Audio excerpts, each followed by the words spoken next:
Yung interior design nito will definitely include study lounges. Nakita ko naman doon nakalagay lounges. Wag naman yung lounges na pangkwentuhan lang. But importante din yun ha. Importante yan for your well-being, that you have time to chat with your friends, to eat with your friends. But I wanted to have a study lounge, and we need to have stronger support systems where they can do they can be educated away from their schools. So marami na ngayon dahil sa pandemic, yan yung mga blessing ng pandemic, yung buwisit ng pandemic, meron naman tayo dapat natututunan, and that includes yung being able to study away from your school.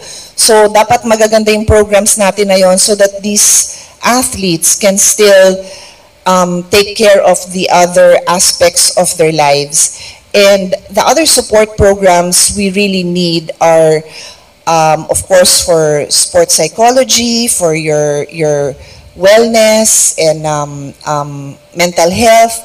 Sobrang importante yon because especially kung ang titira sa dorm mga bata pa, mga teenagers, and that's very possible, they need that kind of support to be able to thrive. So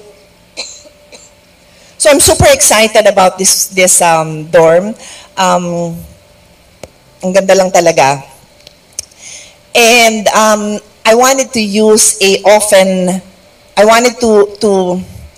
paraphrase and actually reinvent an often used phrase for raising children because I'm a mom. They always say na it takes a village to raise a child, right? Sa akin naman, it takes a village to raise an athlete. Diba? It really does. I mean, yung drive, I do believe comes from within. But to be able to get to where you have to be able to join the preliminary competition sa mga barangay nyo, sa probinsya nyo, you need the support of either a parent or another adult in your life. It could be a kuya, a tita, a neighbor na nag-aalalay sa'yo na ma-achieve mo yon. And then in the community as a whole, pagdating mo doon, whether it's a coach or the team manager or the ate or kuya of the sport to give you the support you need para ituloy mo because some are stars right away and some need to be harnessed. And without those people who are helping us develop our full potential, sayang din, di ba? So I'm hoping that this really will be a symbolism for all of the support that we can give an athlete. So I just want to check my notes because galing-galing mo pero kailangan makarating ka sa either senior high school or college na mas maganda pa ang mga programs to support you, mas magagaling ang coaches doon, mas magandang facilities. Magawa nila yon even though they are living outside. You know, if you look at the small countries and like Australia, ano bang 30 million ba? Can somebody quickly Google? 30 million ba or 10 million ang population ng Australia? Basta malayo sa atin. Ang layo. Tapos tingnan niyo yung Nordic countries. Yun, sobrang liit yan. Mga 10 million, ganon. Pero bakit marami silang Olympians? Because they make sports a priority. And clearly in the Philippines, may track record na tayo. Hindi lang tayo nagkaroon ng isang Hidilyn na sobrang galing, sobrang tiyaga. And what I love about her story is they show how 4 na beses siya bumalik sa Olympics para makuha niya yung gold. Di pa nga siya nakontento sa silver on her 3rd, right? Bumalik pa siya for the gold. 4 years. For many people, they don't understand that. There are not that many people who will work for 4 years for one single goal. None. But athletes understand that. Pag natalo ka sa championship this year or hindi ka umabot sa podium, alam mo na may 1 year ka pa normally sa school, di ba? Next year. Or if you're lucky, yung sports mo, may ibang competition. When I was playing volleyball, dalawa lang yung tournament namin. Yung UAAP, tapos yung National Collegiate. That's it, dalawa. Wala nang iba. Yun na yun. May palaro din pala, pero pag hindi ka naman the best in Manila because ang territory ko is NCR, hindi ka makakarating doon. So, pero ngayon napakarami na. Maraming pagpipilian. And that all takes time to build. Just like this physical structure, that all takes time. So I'm ending with a recognition that athletes inherently know how to wait for that next opportunity, know how to train, know how to patiently prepare for that next opportunity. Not many young people know that nowadays. Nowadays, very instantaneous yung gratification ng mga kabataan. You athletes have that unique experience to share with your friends na hindi athletes na it takes time. Kailangan magbuhos ng attention, ng tiyaga, ng training, mananalo, matatalo, talo, bangon ulit para manalo, tapos talo ulit. But that's what life is like. So I really believe that athletes can be the symbol of perseverance and success for this country. So because of that, hindi lang ito ang project natin with the leadership of PSC and mga coaches nyo, my colleagues in the Senate who are supportive of this budget. We hope to continue to invest in sports for this country. God bless you all.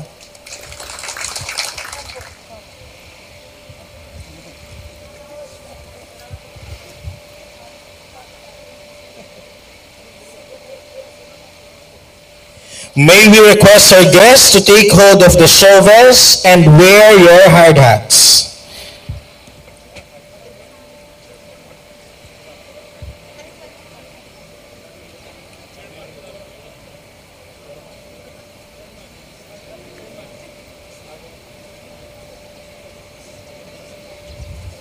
Sir. Patanggal yung buhol nung nung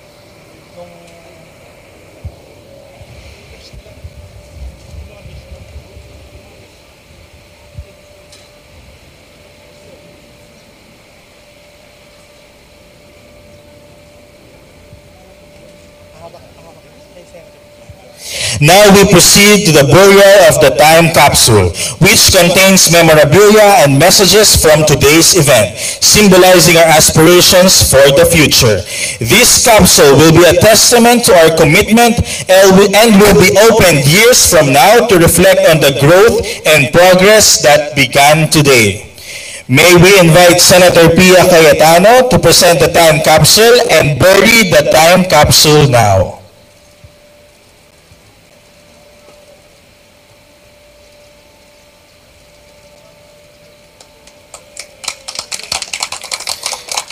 Thank you, Senator Pia Cayetano. Now we proceed to the turning of the soil. The soil signifies the start of this remarkable project. We invite our guests to please proceed at the soil area and pour the soil at the burial site of our time capsule in 3, 2, 1.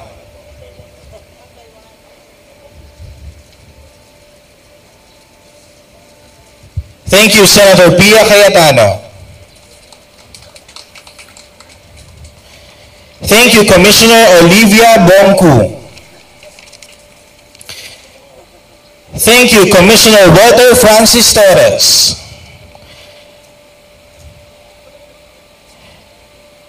Thank you, Chairman Richard Bachman.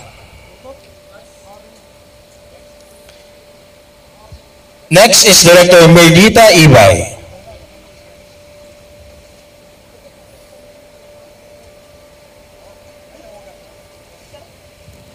Next is Ms. Elma Muros.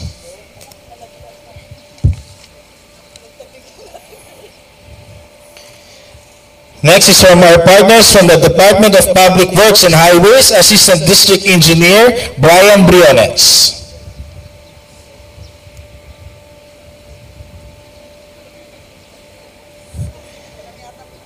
Next is Attorney Guillermo Iroy Jr. Next is Engineer Victoria Moya.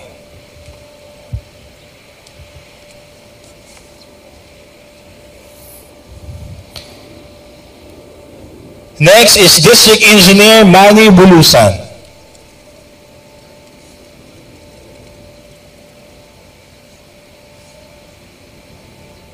Thank you, everyone. Let's give them a round of applause. Thank you to all our participants in the groundbreaking. May we now...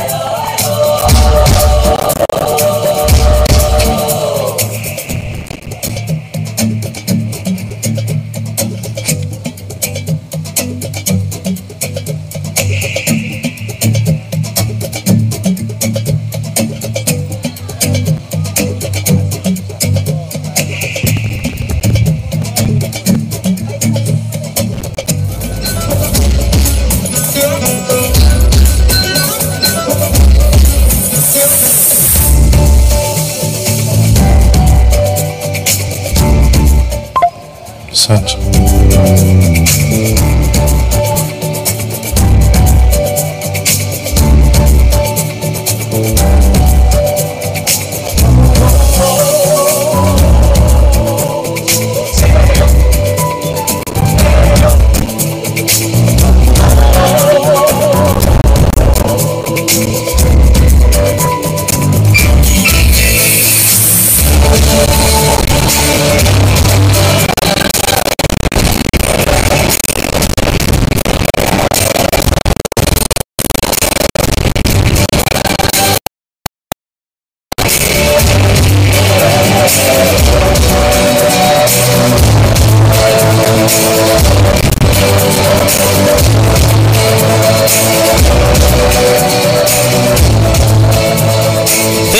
Department of Public Works and Highways. Thank you, Philippine Sports Commission.